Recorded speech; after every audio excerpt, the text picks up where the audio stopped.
This man named Hjun just started dating a girlfriend, but his father Kunbo not only disapproved, but strongly opposed his son's relationship with Hiju, all because Kunbo hated Hiju's mother Miran. It turned out he and Miran were from the same hometown. When Kunbo was young, he worked as a laborer at Miran's family pig farm. Miran had always looked down on Kunbo. Consequently, Kunbo harbored no affection for Miran neither. He certainly didn't want Miran's daughter dating his son. Miran equally opposed this match, even though Kunbo had since prospered in his career. In Miran's eyes, Kunbo's family were still just laborers for hers. Yet Hiju defied her mother's opposition. She personally sought out Jiwan's mother, Insu, pleading for her consent to date Jiwan. But Insu refused. Undeterred, Hiju turned to Jiwan's grandmother, Gabun. Fortunately, Gabun had no objections. She even considered it an honor to form a connection with Hiju's family. As the Hiju household had once been renowned as the village's wealthiest family, Gabun promised that all that was needed was Hiju's mother's consent. Hiju was overjoyed upon hearing this. Upon returning home, she immediately tried to persuade her mother to approve her relationship with Jiwan, but Miran remained adamantly against it. Hiju resorted to threatening her mother. If she didn't let her marry Jiwan, she would never marry anyone. To marry Jiwan, Hiju devised a plan. She proposed that she and Jiwan have a child. That way, neither set of parents could object. Jiwan firmly refused to agree to this. To break up Hiju and Jiwan, Kunbo personally arranged to meet Hiju. He humiliated her severely. Hiju was heartbroken upon hearing this. She immediately told Jiwan about it. Miran ultimately conceded for her daughter's sake. She arranged to meet Insu to persuade her to approve Hiju and Jiwan's marriage. But no matter how Miran pleaded, Insu remained adamantly opposed. Miran grew angry. She confronted Insu, demanding how she could be so heartless. After all, Insu had once been in a relationship with her brother. Why did he look down on her daughter so much? Insu countered that Miran was too arrogant. Meanwhile, Jiwan, dissatisfied with his father's attitude toward Hiju, ran away from home. Kunbo and Insu were deeply hurt by their son's departure. Kunbo felt it was time to tell Jiwan the truth. Otherwise, Jiwan would never be able to cut ties with Hiju. With no other choice, Insu sought out Jiwan and revealed the truth. Hiju was his cousin. It turned out that in her youth, Insu had been in love with Hiju's uncle, Jae-ho, but Jae-ho had passed away at a young age. Later, Insu discovered she was carrying Jae-ho's child. Driven by necessity, she married Kunbo. Kunbo had always treated her well, and regarded Jiwan as his own son. Though Jiwan struggled to accept the truth, he understood he couldn't continue loving Hiju this way. Jiwan began distancing himself from Hiju and proposed breaking up. Unaware of the truth, Hiju couldn't accept Jiwan ending their relationship, but Jiwan couldn't reveal the truth. In anguish, he lashed out at his mother. Meanwhile, Hiju blamed her mother for Jiwan wanting to break up with her. For her daughter's happiness, Miran had no choice but to seek out Kunbo and beg him to allow Jiwan and Hiju to be together. Kunbo found himself in a difficult position, yet he couldn't reveal the truth. He could only firmly oppose Jiwan and Hiju's relationship. Left with no choice, Miran personally sought out Jiwan to persuade him not to break up with Hiju. Faced with this, Jiwan lied, claiming he had fallen for another woman. Miran believed him immediately. Enraged, she publicly humiliated Jiwan. After returning home, Miran told her daughter about Jiwan's actions, but Hiju refused to believe Jiwan was the kind of person. She went to confront Jiwan herself to confirm. With no other choice, Jiwan called his best friend over. As soon as his friend arrived, Jiwan kissed her right in front of Hiju. Seeing this, Hiju gave up completely. She stormed off in anger, but Hiju didn't go home. The next day, Miran came to Jiwan's place looking for her daughter. Only then did Jiwan realize Hiju was missing. He frantically searched everywhere for her, but no matter how hard he looked, he couldn't find Hiju. Finally, Hiju called Jiwan to tell him her location. Jiwan found Hiju by the seaside. Hiju refused to believe Jiwan could have fallen for someone else. She pressed him, demanding why he wanted to break up with her. To make Hiju give up completely, Jiwan had no choice but to reveal the truth. Hiju finally learned that Jiwan was the son of her deceased uncle. This truth was unbearable for Hiju, yet,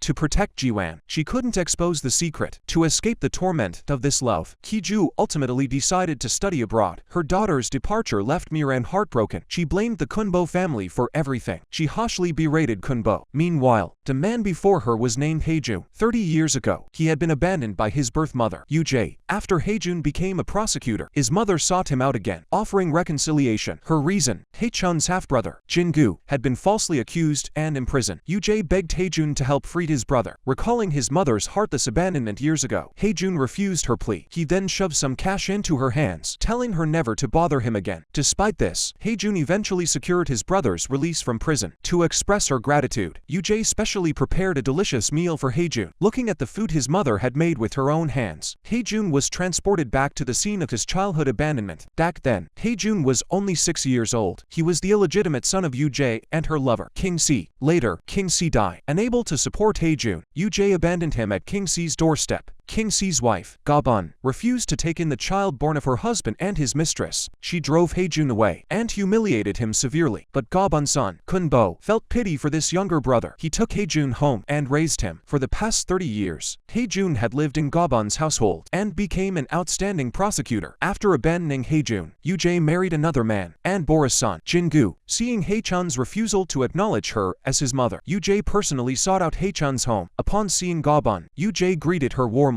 But Ga-bun was instantly enraged by Yoo-jae's presence. She immediately tried to drive Yoo-jae away. Yoo-jae quickly explained she had come to visit her son. Hearing this, Ga-bun grew even angrier. Yoo-jae was ultimately driven away by Ga-bun. Yoo-jae's sudden visit truly infuriated Ga-bun. While furious, she also worried Yoo-jae might take Hjun away. Kun-bo rushed to comfort his mother, but no matter what, Ga-bun couldn't calm down. Meanwhile, Yoo-jae tearfully recounted Ga-bun's cruel treatment to Hjun. But Hjun showed no concern for his mother. Instead, he told her never to come looking for him again. Returning home, Hjun intended to comfort his adoptive mother, but Ga-bun angrily berated him. Hjun knew her words were spoken in anger. He told Ga-bun that in his heart, she was his only mother. Hearing this, Ga-bun was deeply moved. Kun-bo saw Haechun's inner conflict. He urged Hjun to follow his own heart, advising him not to avoid his biological mother forever. The next day, Hjun personally visited Yoo-jae at her rented apartment. Seeing how frugally his mother lived, he took her to a high-end restaurant for a meal. Deeply touched by her son's kindness, Yoo-jae was moved. Hjun then gave Yoo-jae a bank card, stating he would provide her with monthly living expenses from now on. Yoo-jae refused to accept it, telling Hjun that all she wanted was for him to come eat with her once a month. Yoo-jae promised never to appear before Haechun's adoptive mother again. Hjun finally agreed to Yoo-jae's request and forcibly handed her the bank card. Yoo-jae felt immense relief at that moment. Meanwhile, Ga-bun was deeply troubled. When Yoo-jae had previously caused a scene at their home, Ga-bun feared Yoo-jae would take Hjun away. Now, whenever Hjun came home slightly late, Ga-bun suspected he was secretly meeting Yoo-jae behind her back. She couldn't bear this situation any longer, so she sent Kun-bo to find out Yoo-jae's address. She intended to confront Yoo-jae herself. Kun-bo found Yoo-jae's address as his mother requested. He said he didn't oppose Yoo-jae and Hjun meeting, but he hoped they'd keep it from his mother. Yoo-jae agreed to this. With Yoo-jae's assurance, Kun-bo felt secure enough to tell her mother the address. Yoo-jae continued meeting Hjun in secret. She specially invited Hjun over and prepared a lavish meal for him. Just then, Ga-bun unexpectedly showed up. Seeing Hjun secretly meeting with Yoo-jae, Ga-bun stormed off in anger. Yoo-jae couldn't stop Ga-bun. She anxiously asked Hjun what to do. Hjun told his mother not to worry. They should discuss it after finishing the meal. After returning home, Ga-bun flew into a rage. She packed Haechun's belongings, intending to kick him out. Kun-bo came to persuade her mother not to be so angry. She argued that doing this would only put Hjun in a difficult position, but Ga-bun wouldn't listen to her son's words. Soon after, Hjun returned. He came personally to apologize to Ga-bun. Ga-bun accused Hjun of being ungrateful. Then she declared she would go on a hunger strike. Hjun came every day to coax her into eating. Ga-bun remained unmoved. Hjun could only explain he kept seeing his birth mother because he felt sorry for her. Ga-bun remained unsatisfied. She lamented how she had raised Hjun with such hardship, only for him to seek out his biological mother. Seeing this, Hjun promised to sever all ties with Yoo-jae, but Ga-bun refused to believe him. She ordered Hjun to go live with Yoo-jae. Caught between them, Hjun felt torn.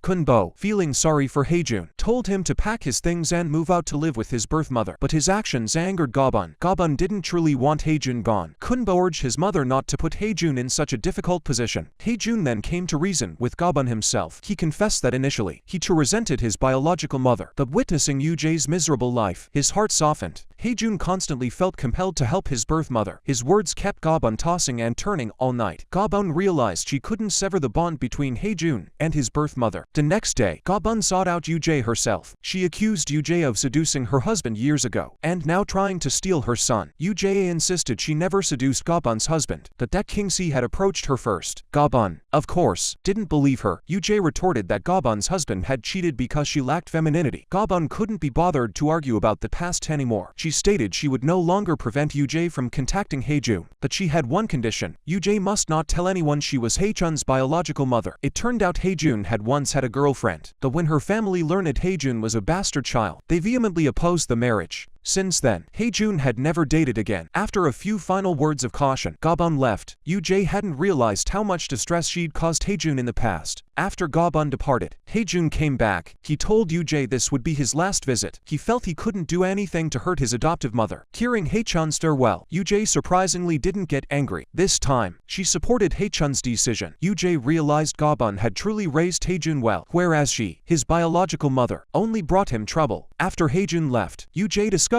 he had given her a scarf. Clutching the scarf, Yoo-jae burst into tears. When Hjun returned home, Gabon told him she wouldn't interfere with his relationship with Yoo-jae anymore, as long as she didn't have to see them together. But Hjun refused. He promised Gabon he wouldn't do anything to hurt her again. Meanwhile, Yoo-jae's life was already in shambles, and her landlord took advantage of the situation to raise the rent. He ordered Yoo-jae to move out if she couldn't pay. Yoo-jae considered calling Hjun for help, but she simply couldn't bring herself to ask. She couldn't burden Hjun any further. Yoo-jae also had a son, Jingu. Jingu spent his days loafing around. He sought out Hjun himself, asking Hjun to help resolve their housing situation. But Hjun refused to help. He told Jingu not to come begging him again. Jingu never expected his brother to be so cold-hearted. He was so furious he nearly got into a fight with Hjun. Though Hjun appeared unwilling to help, he still approached Yoo-jae to offer assistance. But Yoo-jae refused. She even returned the money Hjun had given her before. Yoo-jae said she felt too embarrassed to spend his money. Hjun insisted on taking it back. He returned the money to Yoo-jae. Hjun couldn't bear seeing his mother live in such poverty. He decided to buy Yoo-jae an apartment. Kunbo soon learned of Haechun's plan to buy Yoo-jae a home. He urged Hjun to reconsider carefully. The consequences would be unimaginable if Gabon discovered this. Hjun became deeply conflicted upon hearing this. Kunbo, feeling sorry for Hjun, promised to handle the housing matter himself. He tentatively asked his mother if she didn't want Hjun and Yoo-jae to meet. Then how about giving Yoo-jae some money to leave the city? Gabon vehemently opposed the idea. She felt she had raised Hjun all these years, and Yoo-jae should be paying her child support instead. Now asking her to pay money to Yoo-jae was absolutely out of the question. Seeing he couldn't persuade his mother, Kunbo personally sought out Yoo-jae and offered her some money, telling her to use it to rent a place and stop burdening Hjun. But Yoo-jae refused to take it, believing Kunbo was trying to buy off her bond with Hjun. Watching Yoo-jae reject his help and face imminent homelessness, Kunbo had no choice but to arrange for Yoo-jae to work at his gas station and move into the station's dormitory. Kunbo shared this plan with his mother. Gabon reacted with utter disbelief. No matter how Kunbo pleaded, Gabon remained adamantly opposed. She took her frustration out on Hjun, convinced this must be his idea. Hjun was baffled by the accusation. Kunbo hastily clarified that Hjun had nothing to do with it. It was his own solution. Yet no matter how Kunbo pleaded, Gabon refused to let Yoo-jae work at the gas station. She even threatened to confront Yoo-jae to settle things once and for all. Caught between them, Hjun felt torn. But in the end, he chose to side with his foster mother. With Haechun's assurance, Gabon's anger finally subsided somewhat. She wolfed down several bowls of rice in one go, determined to fight Yoo-jae to the bitter end. That day, Kunbo noticed his son Jiwon had been spending a lot of time with Yumi, an employee at the gas station. Fearing they might develop feelings for each other, Kunbo specifically inquired about Yumi's background. Yumi told Kunbo her father committed suicide after bankruptcy when she was 7. Her mother later remarried, taking her younger brother with her. She was left to live with her grandparents. Yumi's complicated background startled Kunbo. He certainly didn't want his son dating someone like her. Kunbo subtly warned Jiwon not to get too close to Yumi, but Jiwon refused to listen. Instead, he felt his father was overstepping by interfering in his relationship. Jiwon got so angry he argued with his father. Insu didn't want to see the father and son at odds. She urged Kunbo not to meddle in Jiwon's love life, but Kunbo still disagreed. He believed his son deserved a better woman. Meanwhile, Gabon realized she couldn't stop Hjun and Yoo-jae from reconnecting. She resolved to stop interfering with their meetings. Gabon then personally sought out Yoo-jae and offered her a job at her gas station along with lodging. Yoo-jae was taken aback by the proposal, but quickly declined. She feared Gabon would mistreat her if she worked at the station. Seeing this, Gabon saw no point in further discussion. She turned and walked away. Yet Gabon still informed her son that Yoo-jae had agreed to work at the gas station. Kunbo was overjoyed upon hearing this. He was deeply relieved his mother had finally made a concession. Kunbo immediately relayed Gabon's decision to Hjun, urging him to persuade Yoo-jae. Hjun had no choice but to ask his mother directly why she refused to work at the gas station. Yoo-jae confided in Hjun that she actually wanted to work at the gas station. Her concern was that that Hjun would be caught between her and his adoptive mother, making things awkward for him. Hjun understood his mother's dilemma. He said that if she didn't want to move to the gas station, he would have to buy her a house. Hearing Hjun offer to buy her a house, Yoo-jae feared it would spark even greater conflict. She had no choice but to agree to work at the gas station. Yoo-jae also had another son named Jingu. Jingu tells Hjun that Yoo-jae deeply regretted abandoning him all those years ago. Jingu's words deeply moved Hjun. He had long since stopped hating Yoo-jae, his biological mother. Returning home, Hjun thanked his adoptive mother for raising him. Gabon said the person he should truly thank was Kunbo. It was Kunbo who had willingly taken Hjun in all those years ago. Gabon then recounted Kunbo's kindness toward Hjun over the years. Meanwhile, Yoo-jae, about to start work at the gas station, specifically inquired with Kunbo about the salary. Kunbo offered Yoo-jae a very decent wage, which delighted her immensely. Upon seeing the spacious dormitory at the gas station, Yoo-jae felt thoroughly satisfied. Later, Yoo-jae visited Gabon specifically to express her gratitude. She then proposed that her other son, Jingu, could also move into the gas station dormitory and find work at the station. Gabon firmly refused, deeming Yoo-jae's request excessive, but Yoo-jae couldn't bear to abandon her son either. The two immediately began arguing again. Kunbo stepped in to mediate. He assured Yoo-jae he would persuade his mother to let Jingu move in. Soon after, Yoo-jae moved into the gas station dormitory with his son as planned. Hjun learned of this and came specifically to thank Gabon for everything she had done. Gabon felt that as long as Hjun was happy, that was all that mattered.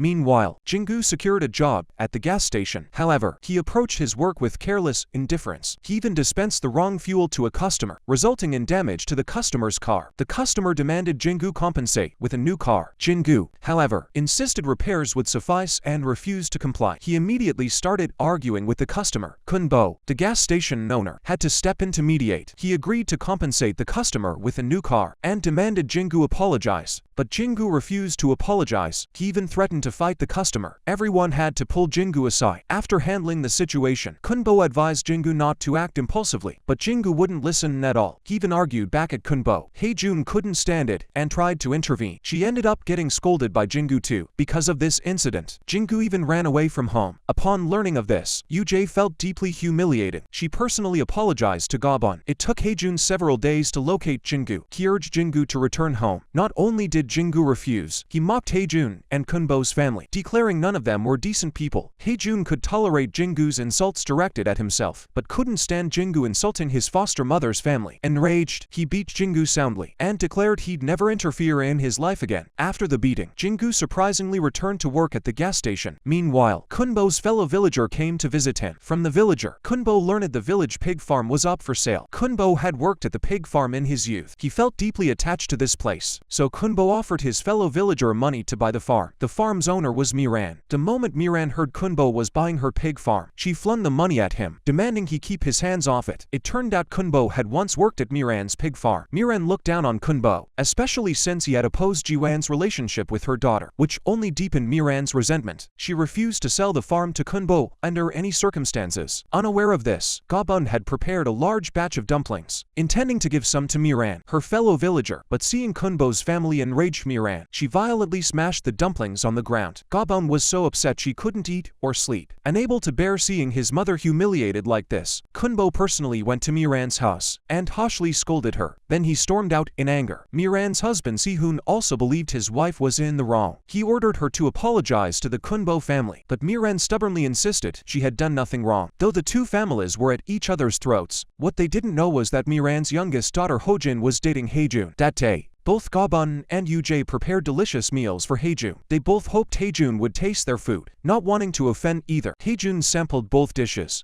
After eating, he quickly fled the scene. Haechun's birthday was approaching. Yoo-jae had never celebrated it with him. She hesitantly suggested she could organize his birthday this year. Gabon flatly refused. She believed Yoo-jae wanted to replace her. Seeing this, Yoo-jae grew so furious her whole body burned. She declared she'd go drink a bowl of cold water to cool down. Gabon seized the moment to cut up the scarf Hjun had bought for Yoo-jae. A few days later, Haechun's birthday arrived. Gabon specially prepared a large spread of food for Hjun. Though Hjun ate happily, he still felt a lingering melancholy. He hesitated about celebrating his birthday with Yoo-jae. Yet Gabon didn't truly intend to prevent Hjun from spending the day with Yoo-jae. She instructed Insu to call Hjun and falsely claimed she wouldn't be home that evening. Gabon believed only by being absent, Hjun could feel at ease going to Yoo-jae's place for his birthday. After all, Yoo-jae was Haechun's biological mother. Soon, Hjun received Insu's call. Insu lied that no one would be home tonight, telling Hjun to arrange his own plans. Hjun was overjoyed upon hearing this. Now he could openly go to Yoo-jae's place for his birthday. Yoo-jae had already prepared a birthday meal for him. Yoo-jae told Hjun that ever since abandoning him, she had thought countless times about taking him back, but the thought of Hjun suffering hardship by her side made her hold back. Hearing these words, and eating the dinner his biological mother had prepared for him, Hjun was moved to tears. Soon after, Yoo-jae discovered her scarf had been cut to shreds. She knew Gabon was responsible. Furious, she confronted Gabon. Knowing she was in the wrong, Gabon personally bought an identical scarf to give Yoo-jae, but Yoo-jae refused to accept it. She felt it held no meaning unless bought by Hjun himself. Seeing Yoo-jae's ungratefulness, Gabon instead flew into a rage and stormed off with the scarf. Yet Gabon remained convinced she had acted wrongly. She gave the scarf to Hjun and instructed him to deliver it personally to Yoo-jae. Hjun followed Gabon's orders and presented the scarf to Yoo-jae. Yoo-jae was delighted to receive the scarf. She found the old woman Gabon rather endearing. Meanwhile, Ho-jin and Hjun had recently confirmed their romantic relationship. The two were happily video chatting. Unexpectedly, Miran discovered this scene. What shocked her even more was that her daughter's boyfriend was Kunbo's younger brother. Miran ordered her daughter to break up with Hjun, but Ho-jin refused. Miran flew into a rage and slapped her, even when Ho-jin knelt down begging her mother. It was useless. Miran absolutely forbade their relationship. Hjun brought Ho-jin back to his own home. The reaction there was equally unwelcoming. Family members urged Hjun to break up with Ho-jin, but Hjun was determined to marry Ho-jin. This time, he resolved to fight to the end. Gabon, heartbroken for Hjun, personally sought out Miran to plead for her blessing on their union, but Miran's mere sight of their family enraged her. Before Gabon could finish speaking, Miran drove her away. Upon learning this, Yoo-jae confronted Miran. Seeing Yoo-jae only fueled Miran's fury. She knew Yoo-jae was Haechun's biological mother, and that Hjun was the illegitimate child conceived when Yoo-jae was her mistress. Disgusted, she told Yoo-jae to stop embarrassing herself here. Still unsatisfied, Miran continued humiliating Hjun. Yoo-jae, pushed to her limit, argued fiercely with Miran. Unable to tolerate Haechun's family's harassment, Miran personally confronted Hjun, mercilessly splashing water in his face, and declaring she would never consent to Ho-jin marrying him. Miran then sought out Kunbo personally, telling him Haechun's current misfortune was all his fault as an older brother. She reminded him that her eldest daughter, Ki-ju, had once wanted to marry Kunbo's son, Ji-wan. Kunbo had vehemently opposed it. Now she wanted Kunbo to taste the same bitter fruit. Hjun was deeply depressed by Miran's opposition. He accidentally fell gravely ill. Kunbo felt he had obstructed Haechun's marriage. He resolved to reveal the truth. Kunbo then personally confronted Miran, explaining his opposition to Hiju and Ji-wan's marriage stemmed from their being first cousins. Miran was stunned by this revelation, yet her misunderstanding of Kunbo deepened. She believed Kunbo had caused her brother Jae-ho's death and had taken over Jae-ho's girlfriend and son. It turned out that during the social upheaval back then, Jae-ho had been participating in protests everywhere. Later, he was reported, arrested, and sentenced to death. Miran suspected that the person who reported Jae-ho was Kunbo. After returning home, Miran lay down on her bed, heartbroken. She then told her family the truth and accused Kunbo of being responsible for her brother's death. But Si-hoon's face darkened, because he was the one who had reported Jae-ho. Back then, Si-hoon had also been protesting everywhere. After being arrested by the police, he was forced to turn in Jae-ho. Si-hoon had always been filled with regret over this. He told Kunbo the truth, yet Kunbo had long known Si-hoon was the informant, that the two were fellow villagers. All these years, he'd chosen to bear the false accusation himself, never revealing the truth. Learning this, Si-hoon felt profound shame. He believed he could no longer conceal the matter. He resolved to immediately tell Miran the truth, but Kunbo vehemently opposed his disclosure. He didn't want Miran to suffer heartbreak. Meanwhile, Miran found Ji-wan, eager to reclaim her nephew, but Ji-wan had no memory of his biological father and preferred to continue living under his current identity. Ji-wan's words enraged Miran. Miran told Ji-wan that Kunbo was the murderer who killed his father, but no matter how Miran pleaded, Ji-wan continued to regard Kunbo as his real father. Seeing her nephew refuse to acknowledge her deepened Miran's hatred for Kunbo. Watching his wife sink into anguish left Si-hoon torn. Countless times he wanted to reveal the truth, but Kunbo wouldn't let him speak. He'd rather bear Miran's false accusations. Miran had strongly opposed Hjun and Ho-jin's relationship, but to reclaim her nephew, she surprisingly agreed to their relationship. On one condition, Ji-wan must acknowledge her as his aunt. Ji-wan had always been close with his uncle, and readily agreed to Miran's request. Thus Miran finally consented to Hjun and Ho-jin dating. She even planned to meet Haechun's mother to discuss the wedding. Yet Hjun has two mothers, his biological mother, Yoo-jae, and his adoptive mother, Gabon. Now that Hjun is getting married, the two mothers debated who should oversee the wedding arrangements. Yoo-jae felt felt that since Gabon had raised Hjun all these years, she should handle the wedding preparations. However, Miran calls Yujae to discuss the wedding arrangements. They set a meeting for tomorrow at noon to have lunch and discuss the wedding. Gabon is somewhat upset by Miran's actions. Still, she urges Yujae to discuss things thoroughly with Miran, and not to ruin the wedding. Thus, Yujae and Miran met. Yujae felt she had never raised Hjun herself. She urged Miran to consult Gabon instead, since Gabon had raised Hjun, but Miran refused. She recognized only Yujae as her mother-in-law. Yujae was deeply puzzled. After meeting Yujae, Miran personally sought out Hjun, demanding he sever ties with his adoptive mother's family. Hjun was baffled. It turned out Miran still harbored hatred toward Kunbo. She refused to let Hjun continue as Kunbo's brother. If Hjun wished to marry Hojin, he must cut all ties with Kunbo's family.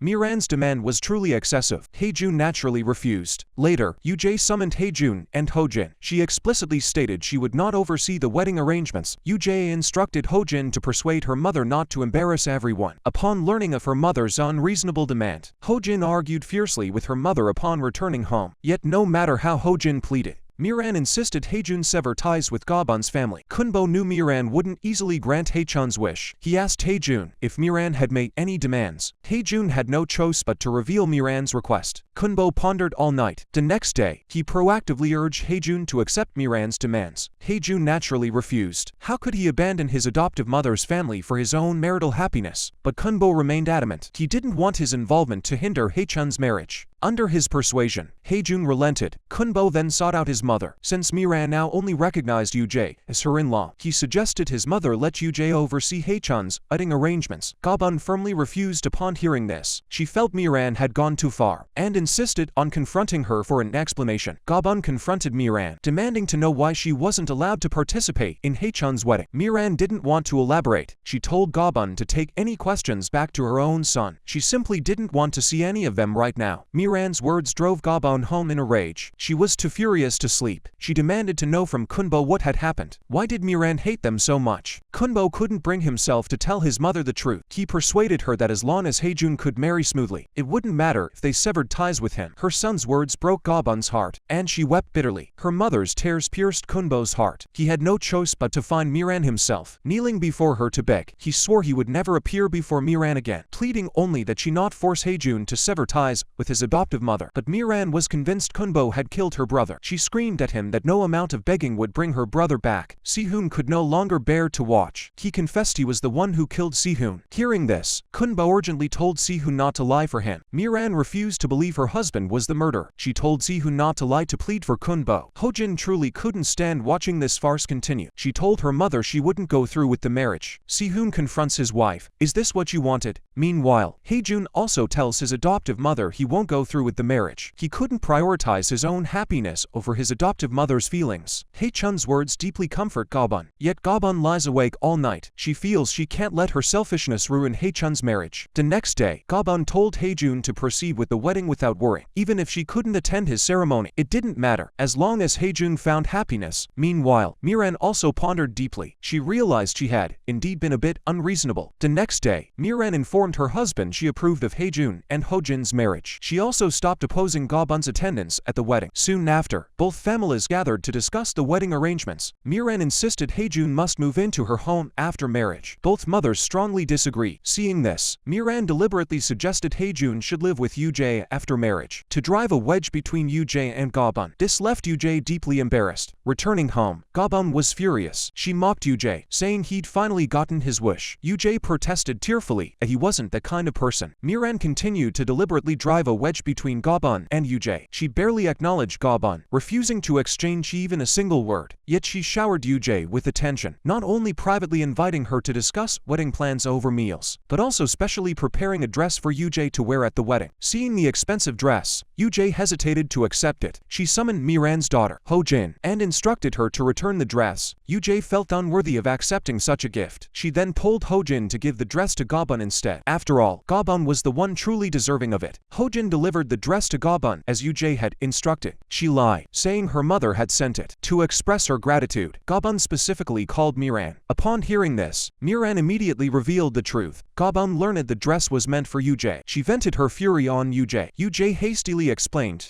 she never intended to compete with Ga-bun for Hyun, but the enraged Ga-bun refused to listen. Instead, she escalated the argument with Hyun. Caught in the middle, Hyun felt utterly helpless. She believed her very existence only caused Hyun trouble. In a fit of anger, Hyun stormed out of the house. After Hyun left, Ga-bun was filled with regret. She regretted the harsh words she had spoken in the heat of the moment. After running away, Hyun stayed at a sauna. She planned to find a new job to support herself. Ga-bun searched for a long time before finally finding Hyun. She forcibly brought Hyun back home. Ga-bun urged Hyun not to leave on a whim anymore, and not to be swayed by Miran's scheming. Everything must prioritize Hyun's interests. Thus, the two reconciled as if nothing had happened. Ga-bun then summoned Hyun and Hyun. She instructed them to move into Hyun's home after their marriage. Her opposition had ended. With Ga-bun's consent secured, Hyun resolved to relocate to Hyun's residence after the wedding. The couple shared this news with Miran. Now, Miran had no further objections. Seeing Hyun's marriage about to be finalized, Kunbo was genuinely happy for him. But suddenly, his health took a turn for the worse. He went to the hospital for tests. The results came back quickly. The doctor informed Kunbo he had thyroid cancer. Fortunately, the cure rate for this disease is extremely high. The doctor assured Kunbo there was no need to worry. He should undergo surgery as soon as possible. Fearing his family's worry, Kunbo couldn't bring himself to reveal his cancer diagnosis. He only secretly told Hyun, asking Hyun to accompany him to the surgery. On the day of the surgery, Kunbo told his family a lie, saying he was going on a trip with friends for a few days. His family believed him, and so, accompanied by Hyun, Kunbo arrived at the hospital. Before the surgery, Kunbo deliberately turned off his phone. Insu couldn't reach Kunbo and had to call one of his friends, but the friend told Insu Kunbo hadn't gone on any trip with him at all. Insu couldn't understand why Kunbo lied. She then called Hyun, but Hyun was waiting outside the operating room at that moment. He dared not answer his sister-in-law's call. Several hours later, Kunbo woke up smoothly after the surgery. Hyun asked Kunbo to call Insu back. Kunbo called Insu back. Insu asked him where he was and why he hadn't answered the phone. Kunbo lied, saying he was traveling and hadn't received the call. Insu didn't call her husband out,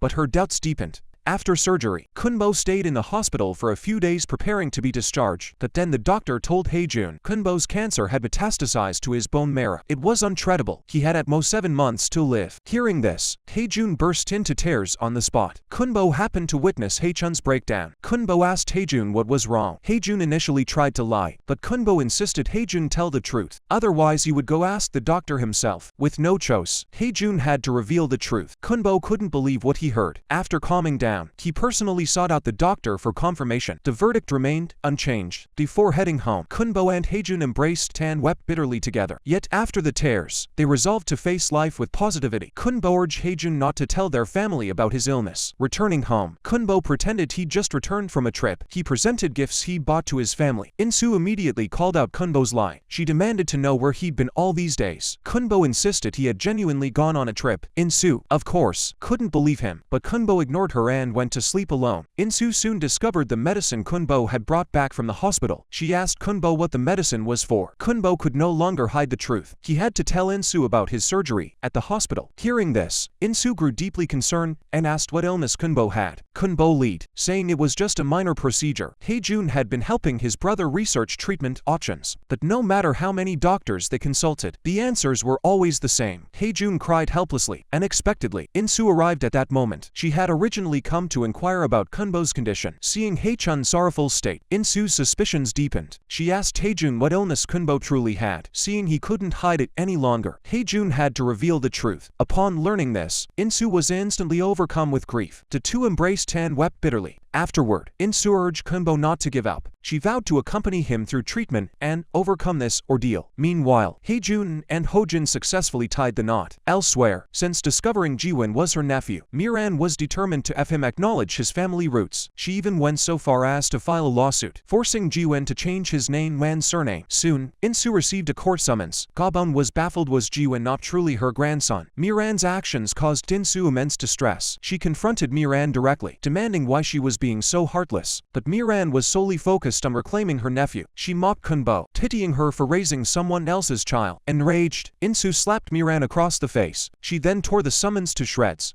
Miran was warned not to dream of taking Jiwon away from her. Returning home, Insu faced her mother-in-law's interrogation. Gabon had been kept completely in the dark all these years. She had no idea Insu had married her son while carrying another man's child. Faced with her mother-in-law's questioning, Miran made no denial. Upon learning the truth, Gabon was so enraged she couldn't eat or sleep. Kunbo urged her mother not to dwell on it. Jiwon would always be her grandson, but Gabon simply couldn't accept it. No amount of family persuasion could change her mind. Jiwon arrived home from work just in time to overhear their conversation. He asked what was happening. Gabon had no choice but to reveal the truth. Upon learning Miran had filed a lawsuit with the court, Jiwon confronted her directly, demanding why she would do such a thing. Miran explained she wanted legal recognition that Jiwon was her brother's son. Jiwon couldn't accept this. He couldn't let his aunt harm his adoptive father's family. Returning home, Jiwon clung tightly to Kunbo. He told Kunbo he would always be his son. The next day, Gabon personally sought out Miran. She came to apologize. She felt Kunbo had handled the situation poorly. Kunbo shouldn't have forcibly claimed Jiwon. Miran hadn't expected Gabon to understand her so deeply. She and Gabon embraced and wept bitterly. Miran complained to Gabon that her brother had been killed by Kunbo. Gabon was utterly shocked upon hearing this. She had no idea such a thing had happened. She couldn't believe Miran's words. After all, her son was a kind-hearted person.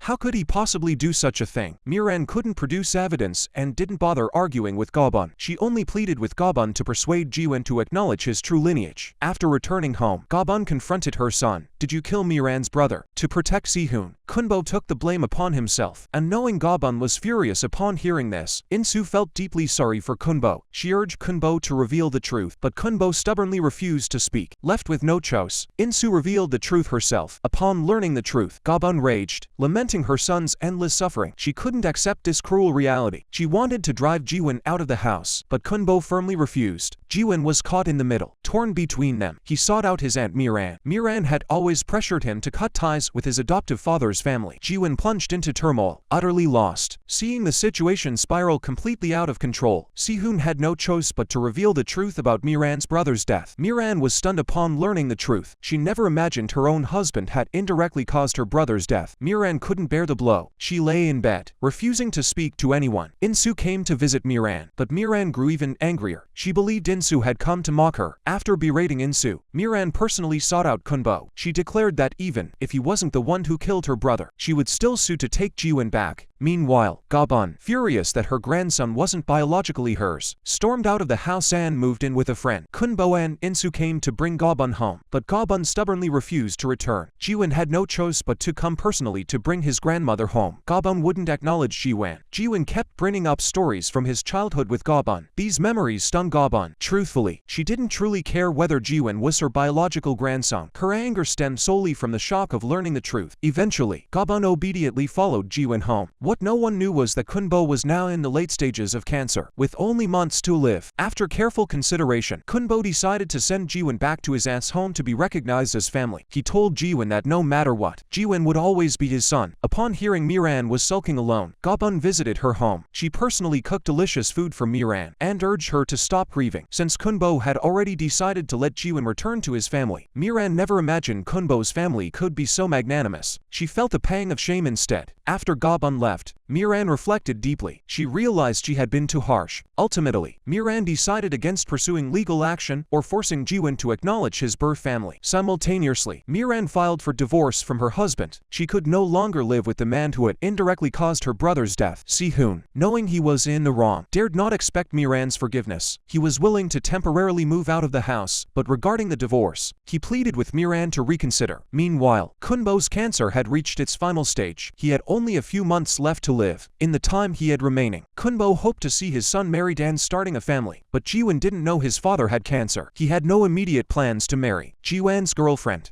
Yumi, also didn't want to get married. Her focus was currently on her career. Seeing that neither of them was willing to marry, Kunbo was so angry he nearly argued with them. In order to persuade father and son to marry, Kunbo had no choice but to approach Miran personally, asking her, as Jiwon's aunt, to persuade him. But Miran was in a terrible mood herself. She told Kunbo she was going through her own divorce and had no energy to deal with Jiwon's affairs. Learning of Miran's impending divorce shocked Kunbo. He sought out Sehun personally, urging him to take the initiative to to win Miran back. Sehun genuinely didn't want to divorce Miran. Miran's birthday was approaching. Sehun specially invited Miran out to celebrate. He begged her forgiveness. He explained that betraying her brother back then had been out of necessity. Though furious that Sehun had wronged her brother, Miran also felt conflicted, remembering how well he'd treated her these past 30 years. Just then, Kunbo found Miran. He revealed that Jae-ho had left a letter before his death, in which he had already forgiven Sehun. After reading her brother's letter, Miran realized her brother had long known Sehun was the betrayer, yet he still chose to forgive him. Reading her brother's words, Miran found closure. She ultimately forgave Sehun, allowing him to move back home. Ji-wan, however, refused to marry immediately. Kunbo suggested meeting Yumi's family first, but Ji-wan still disagreed. He felt that since there was no rush to marry, there was no need to meet Yumi's family. Father and son nearly argued again over this. Insu couldn't bear to watch. Fearing Kunbo wouldn't live to see his son marry, she revealed Kunbo's terminal cancer to Ji-wan. She urged him to marry soon to fulfill his father's wish. Ji-wan was devastated upon learning of his father's cancer diagnosis. He shared the terrible news with Yumi. The couple decided to arrange a meeting between her family and Kunbo. Yumi had been raised by her grandmother since childhood. Eventually, Kunbo met Yumi's grandmother. Yumi's grandmother was very easygoing. Seeing this approachable future in-law, Kunbo felt reassured. After the meeting, Ji-wan told his father he and Yumi planned to marry next year. Hearing his son would marry, Kunbo felt both joy and sorrow. The sorrow came from knowing he might not live to see his son's wedding next year. Yet outwardly, he still put on a happy face. Insu couldn't understand why his son was marrying so late. Ji-wan explained to his mother he deliberately postponed the wedding date, so his father would strive to live longer to witness his marriage. Understanding his son's intention, Insu agreed. Thus, Ji-wan prepared for the wedding while taking his father for regular exercise. Even Kunbo recognized his son's thoughtful efforts. He asked his wife if Ji-wan already knew about his cancer diagnosis. Insu did not deny it. Kunbo was deeply touched by his son's devotion, and resolved to fight his illness to the end for his son's sake. Beyond witnessing his son's wedding, Kunbo harbored another wish, to give Insu a proper wedding ceremony. Since their marriage in youth had been rushed, without any formal celebration, Kunbo longed to make amends for Insu. Ultimately, Kunbo proposed to Insu anew. The two held their wedding ceremony. After the wedding, Kunbo's health deteriorated rapidly. He began experiencing intense pain. Kunbo knew his time was short. He entrusted his entire family to Haechun's care. Then he returned to his hometown with friends. Everyone gathered happily for a meal in the old village. Kunbo felt as if he had returned to his youth. To film ends here. See you next time.